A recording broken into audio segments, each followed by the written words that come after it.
TV9 বাংলায়। TV9 Bangla.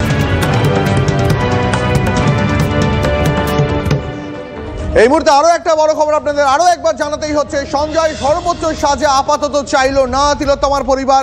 হাইকোর্টে আরজিকর মামলা শুনানি শেষ, রায়দান স্থগিত।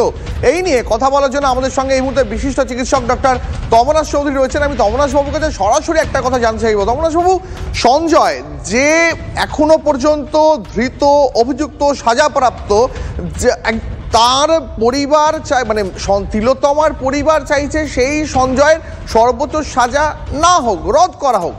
কেন তিলোত্তমার পরিবার এখনো মনে করছে যে অপরাধীরা এখনো পর্যন্ত ঘুরে বেড়াচ্ছে, তাদের এখনো পর্যন্ত গ্রেপ্তার করা যায়নি, তাদের তদন্তের আওতায় আনা যায়নি?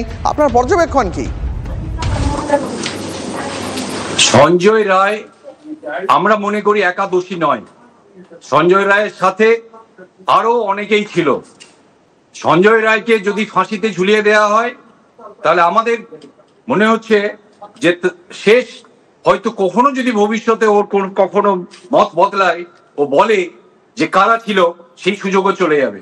তাই সঞ্জয়ের ফাঁসি হলো কি আমৃত্যু, যারা কারাজীবন হলো, তার থেকেও বড় ইম্পর্টেন্ট বা বেশি গুরুত্বপূর্ণ বাকি দোষীদের খুঁজে বের করা।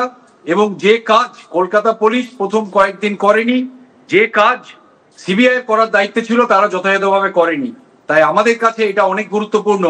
তদন্ত প্রক্রিয়া এখনো চলছে, সেই তদন্ত প্রক্রিয়া শেষ করে বাকি দোষীদের খুঁজে বের করা, তথ্য প্রমাণ লোপাটের সাথে যারা যুক্ত আছে তাদেরকে খুঁজে বের করা, এই হত্যার সাথে যারা পরিকল্পনায় যুক্ত তাদের বের করা। তাই সঞ্জয়ের ফাঁসি হলো কি হলো না, সঞ্জয়ের ফাঁসি সেক্ষেত্রে খুব গুরুত্বপূর্ণ নয় বলে আমরা মনে করি।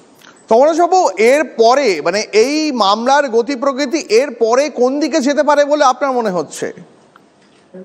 ইতিমধ্যেই নির্যাতিতার বাবা মা সুপ্রিম কোর্টে গেছেন। কেন গেছেন? কারণ তারা মনে করেছেন সিবিআই যথাযথভাবে তদন্ত করছে না। সিবিআই কলকাতা হাইকোর্টের তত্ত্বাবধানে তারা তদন্ত করুক, এইটা জানবার জন্য। এবং এটা হাইকোর্ট বলেছে, হাইকোর্টে যখন এটা বলা হয় তখন হাইকোর্ট বলেছে যে এটা ক্লিয়ারেন্স এনে দিতে হবে, ক্ল্যারিফিকেশন দিতে হবে ডিভিশন বেঞ্চ বা সুপ্রিম কোর্টের। তো সুপ্রিম কোর্টে আগামী 29 তারিখ তার শুনানি আছে, যেখানে ক্ল্যারিফিকেশন সুপ্রিম কোর্ট থেকে নেওয়া হবে, যাতে হাইকোর্টের তত্ত্বাবধানে এই মামলার তদন্ত প্রক্রিয়া সিবিআই কে চালাতে হবে। সিবিআই এর উপরে তত্ত্বাবধান ছাড়া সিবিআই যে তদন্ত করছে তার মধ্যে প্রায় 56টি ফাঁক আছে। এবং ইতিমধ্যেই আমাদের শিয়ালদা কোর্টের যে বিচারক যে রায় দিয়েছেন, সেই রায়ে সেইগুলি প্রতিফলিত হয়েছে কোথায় কোথায় ফাঁক আছে। এবং এই ফাঁকগুলি পূরণ করবার দায়িত্ব আমাদের দেশের সর্বোচ্চ যে তদন্তকারী সংস্থা অর্থাৎ সিবিআই আছে, সেটাই নিশ্চিত করার জন্য এই মামলার সেটি হচ্ছে গুরুত্বপূর্ণ দিক। এখানে কলকাতা হাইকোর্টে ফাঁসি হলো কি যাবজ্জীবন হলো সেই নিয়ে যারা আলোচনা করছেন তারা করুন, কিন্তু আমাদের কাছে অনেক গুরুত্বপূর্ণ সিবিআই তদন্ত করুক দ্রুততার সাথে, এবং বাকি যারা লুকিয়ে আছে এই খুনের সাথে জড়িত যারা, তাদেরকে খুঁজে বের করা হোক। বেশ বেশ, আপনাকে অনেক ধন্যবাদ আপনার প্রতিক্রিয়ার জন্য। এই মুহূর্তে তিলোত্তমার পরিবারের আইনজীবী তারা আজ হাইকোর্টকে কি জানালেন, হাইকোর্টের সামনে তারা কি বললেন, শুনবো একবার। তার কারণ আমি ওনাদের সাথে অনেকবার কথা বলেছি, যিনি বাবা মা আছেন ভিকটিমের, ওনাদের বক্তব্য যে ওনার মেয়ের প্রাণ গেছে মানেই যে বাকি যারা দোষী তাদেরকে প্রাণহানির শাস্তি দিতে হবে, সেটা ওনারা চান না। ওনারা চান সর্বোচ্চ শাস্তি যেটা কোর্ট মনে করেছে দিয়েছে সেই শাস্তি যাতে কায়েম থাকে, এবং বাকি যারা আছে অ্যাকিউজ, যাদের চার্জশিট এখনো জমা পড়েনি, সেটা যেন খুব তাড়াতাড়ি পড়ে এবং ট্রায়াল শুরু হয়। এই মুহূর্তে আমাদের সঙ্গে নিউজ রুম থেকে তন্ময় প্রামাণিক রয়েছেন। তন্ময় দা, আমি যে প্রশ্ন দিয়ে ডক্টর তমনাশ বাবুকে শুরু করেছিলাম সেই একই প্রশ্ন তোমার কাছেও রাখতে চাই।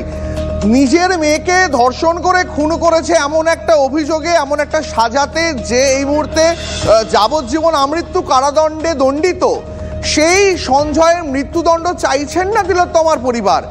কেন, কি মনে হয়? দেখো, তারা যেটা প্রথমেই বলেছেন যে এটার কারণ কি সেটা বলবেন আইনজীবী, তাদের যে আইনজীবী রয়েছেন। অর্থাৎ একটা বিষয় তিলোত্তমার পরিবার বলে দিচ্ছে যে কেন আইনজীবী আদালতে মৃত্যুদণ্ড চাইছে না, সেটা আইনজীবী ব্যাখ্যা দেবেন। ইতিমধ্যে যে ব্যাখ্যাগুলো এসে পৌঁছাচ্ছে, তারা যেটা প্রথম দিন থেকে বলছেন শুধু সঞ্জয় রায় নয়, সঞ্জয় রায়ের সঙ্গে আরো অনেকে যুক্ত রয়েছে। 45টা প্রশ্ন হাইকোর্টের কাছে রেখেছেন এই তিলোত্তমার পরিবার, যেটা আজকেও তিনি আমাদেরকে বলেছেন যে 45টা প্রশ্নের উত্তর কোথায়। অর্থাৎ আরো বেশি জন যুক্ত রয়েছে, সেই জায়গাটা তারা খুলে রাখতে চাইছেন, সেইভাবে তারা মামলাও দায়ের করেছেন সুপ্রিম কোর্টে। সবচেয়ে গুরুত্বপূর্ণ বিষয় যেটা এখানে, সেটা তোমাকে ভাবতে হবে যে এই মামলার রায় যেদিন বেরিয়েছিল লোয়ার কোর্টে, সেদিন বিশিষ্ট অবসরপ্রাপ্ত বিচারপতি দেবাশিস করগুপ্ত বা অশোক গাঙ্গুলি তারা বলেছিলেন শুরু হলো, অর্থাৎ তদন্তের জায়গাটা স্টার্ট হয়ে গেল এবং আরো বৃহত্তর তদন্তের জায়গা সেই জায়গা থেকে শুরু করতে পারা যাবে। অর্থাৎ আরো কেউ কেউ যুক্ত আছে কিনা তারাও সেটা মনে করছেন যে লোয়ার কোর্টের বিচারক তিনি কিন্তু সেই জায়গাটা রেখে দিলেন মৃত্যুদণ্ড না দিয়ে, অর্থাৎ আরো যাতে তদন্ত এগোতে পারে, কেউ কেউ যদি যুক্ত থাকতে পারেন সেই প্রশ্ন অনেকগুলো উঠে এসেছিল। ফলে কোথাও তিলোত্তমার পরিবার চাইছেন এখনই মৃত্যুদণ্ড নয়, তার সঙ্গে যারা যুক্ত সেইগুলো সামনে আসুক। সামনে আসার জন্য যে প্রক্রিয়া দরকার, মৃত্যুদণ্ড হয়ে গেলে সেখানে আইনগত কিছু বাধা থেকে যায়, ফলে সেই বাধা যাতে সামনে না আসে, তদন্ত প্রক্রিয়া যাতে হয়, বিচারপতিরা যাতে সেই